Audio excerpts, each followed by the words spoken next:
In fact, when you look at theology and you study the Bible or the Torah, you see within these scriptures the sacrifice of Ibrahim and his son. Now, theologically, the difference between us and them is, they said it was Ishaq alayhi salam, whereas we say it is Ismail alayhi salam. But the methods, the commonality is that of the sacrifice of this great Prophet of Allah that walked on the face of this planet. And let's go down, inshallah, into some of his life and what he did.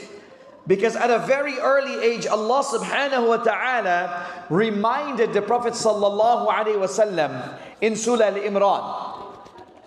Surah Al-Imran chapter 3 verse 95, Allah subhanahu wa ta'ala mentions in the Quran who was Ibrahim alayhi salam, because this was an introduction to the non-Muslims.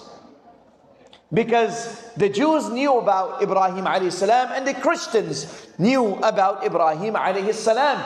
But their storyline, a long history, really got concocted with different ideology. Meaning it did not follow the same story. Things have changed along history. And after so many centuries, we knew what happened to the Arabs in Saudi Arabia, in the Hijaz, in the region of Hijaz.